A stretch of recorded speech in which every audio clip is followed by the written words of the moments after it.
हरियाणा में चुनावी वर्ष अब शुरू हो गया है और इसे लेकर तमाम राजनीतिक दल जो हैं वो जनता के बीच सक्रिय होते हुए नजर आ रहे हैं। एक और जहां भारतीय जनता पार्टी जनसंकल्प यात्राएं निकाल रही है, तो वहीं कांग्रेस भी प्रतिभा खोज जिस तरह के कार्यक्रम के जरिए लोगों तक पहुंचने की कोशिश कर रही है। बातचीत करने के लिए कांग्रेस के हरियाणा प्रदेशाध्यक्ष चौधरी उदयभान हमारे साथ मौजूद हैं।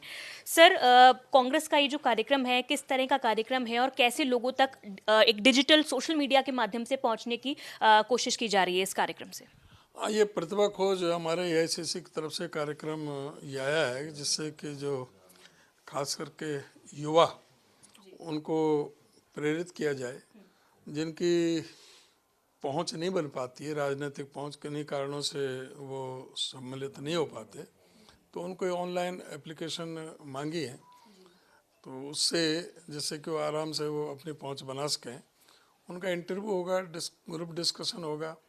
उसमें प्रतिभा खोज का मतलब ये है कि जो भी उसमें टैलेंटेड हैं उनको किनको प्रवक्ता बनाया जा सकता है, प्रदेश में, ज़िले में, ब्लॉक में, किनको हम सोशल मीडिया में प्रदेश में, ज़िले, ब्लॉक और नीचे तक हम उनको इस्तेमाल कर सकते हैं। और कोई आरटीआई एक्टिविस्ट के रूप में या और जो जिसको जहाँ भी उसको उपयोग हो सकता है। इससे क्या ये माना जाए कि आगामी चुनावी वर्ष में युवाओं पर कांग्रेस पार्टी भरोसा जताएगी और युवाओं को आगे लेकर आना चाहती? युवाओं के ऊपर तो केंद्रित है ही, और उसको साथ में जोड़ना चाहते हैं कि जो कांग्रेस पार्टी की प्रोग्राम पॉलिसीज़ में, विचारधारा में जो यकीन रखते हैं, जो कांग्रेस पार्टी के माध्यम से राजनीति में सेवा करना चाहते हैं, उनके लिए एक अच्छा ये मौका प्रदान किया है कि वो आए, अप्लाई करें, और जो भी टैलेंटेड उसमें बच्चे होंगे उनको हम आगे बढ़ाएंगे। क्या इसे संगठन से भी जोड़कर देखा जा सकता है सर? क्योंकि संगठन भी बनना है, काफ़ी डिले ऑलरेडी हो गया है। अब कब तक की जो मियाद है उसकी तय की गई है, और क्या इसमें जो भी टैलेंटेड लोग होंगे उन्हें संगठन में भी जगह दी जा सकती है? अलग अलग आईटी की बात करें, सोशल मीडिया की बात करें।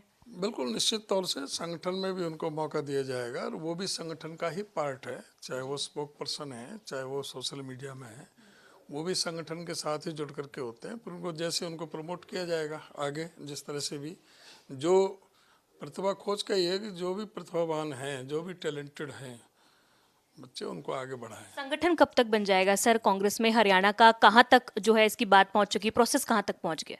अब ये चुनावों में सारे बिजी थे, अब चुनावों से फ्री हो गए। 3 तारीख को अब ये आ जाएगा, परसों रिजल्ट आ जाएंगे। उसके बाद में ये मैं समझता हूँ इसमें दिसंबर में हमारा हो लेगा।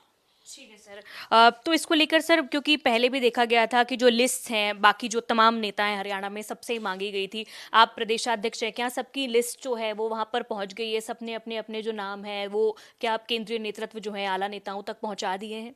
सब पहुँच चुके जी।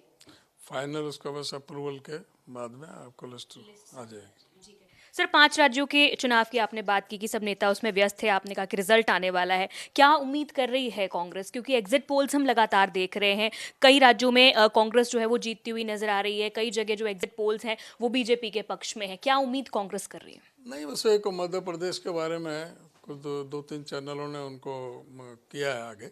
बाकी सब जगह कांग्रेस आ रही है, वो सभी वो भी बता रहे हैं एग्जिट पोल भी। और वो एग्जिट पोल हैं जो कि सारे मोदी मीडिया से जुड़े रहे हैं। हमें पूरा है कि वे पांचों के पांचों प्रदेशों में कांग्रेस पार्टी की सरकार बनेगी। और आप देखोगे कि आने वाला जो समय है, ये इंडिकेशन है होगा कि आने वाला समय कांग्रेस का इंडिया गठबंधन का है। बीजेपी का सुपड़ा साफ होना निश्चित है। इनका पूरा एक्सपोजर हो गया है।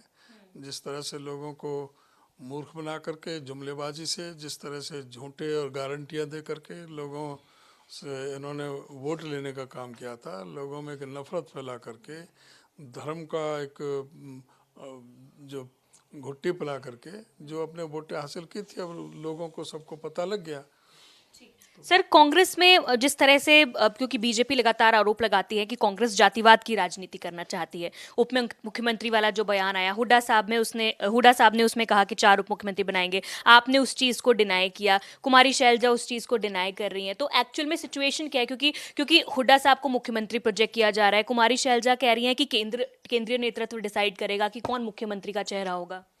देखिए, कांग्रेस में हमेशा है कि जब पहले चुनाव में जब पार्टी सत्ता में आती है तो उसके बाद विधायक दल की मीटिंग होती है, एआईसीसी से ऑब्जर्वर नियुक्त किए जाते हैं, वो ऑब्जर्वर आते हैं और वहाँ पर जो भी रिपोर्ट वो बना करके भेजते हैं परिस्थितियों के मुताबिक विधायक दल से करके, जो हाईकमान फिर उस पर निर्णय लेती है, तब मुख्यमंत्री और बाद में फिर कोई भी डिप्टी सीएम हो या कोई कैबिनेट मंत्री हो या स्टेट मिनिस्टर हो, ये जब परामर्श के साथ में मुख्यमंत्री हाई कमान के साथ परामर्श करके बनाते हैं, वही सिस्टम है, वही रहता है। ठीक है। कांग्रेस विधायक दल की बैठक होने वाली है, विधानसभा सत्र को लेकर देखें तो क्या मुद्दे जो हैं वो इस बार विपक्ष सदन में जिनको लेकर सरकार को घेरने की कोशिश करेगा?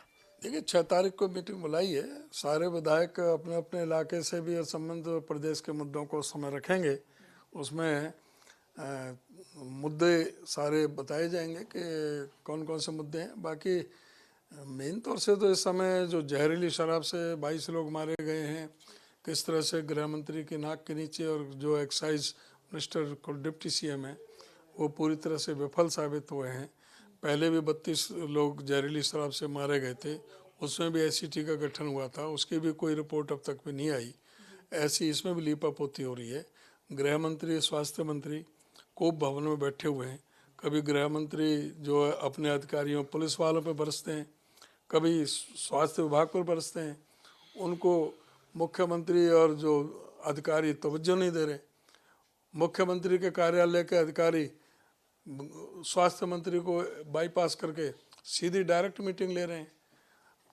सारा जो महकमे का कामकाज जो ठप पड़ा हुआ है, 5 अक्टूबर से कोई फाइल नहीं निकली है, तो ये सारा चीज़ पूरा हमें तो यही होता है कि मैं समझता था कि अनिल विज तो काफ़ी मतलब किस तरह से बर्दाश्त किए हुए इस तरह से, उनको तो अगर जो उनको नहीं पूछ रहा कोई उसको स्वास्थ्य मंत्री के रूप में नहीं मान रहा, गृह मंत्री के रूप में नहीं मान रहा, तो क्यों कुर्सी से चिपके बैठे, उन्हें हट जाना चाहिए। उसी तरह से जो कृषि मंत्री है वो किस तरह की बयानबाजी एक महिला सम्मान के साथ में, किस तरह से किसानों के साथ में उनको अपमानित करने का किस तरह से ये भाषा इस्तेमाल करते हैं, पहले भी इस तरह से इस्तेमाल करते रहे हैं। तो इनको मुख्यमंत्री को चाहिए कि ऐसे मंत्री पे लगाम लगाए और ऐसे मंत्री को बर्खास्त करना चाहिए मंत्रिपरिषद से। ये सारे मुद्दे उठेंगे विधानसभा। बहुत शुक्रिया बातचीत करने के लिए। तो कांग्रेस प्रदेशाध्यक्ष चौधरी उदय भान हमसे बातचीत कर रहे थे, जिन्होंने साफ तौर पर बताया कि इस बार विपक्ष हरियाणा विधानसभा के शीतकालीन सत्र में किन किन मुद्दों पर सरकार को घेरने की कोशिश करेगा। कैमरा पर्सन जतिन के साथ साक्षी शर्मा, इंडिया न्यूज हरियाणा, चंडीगढ़।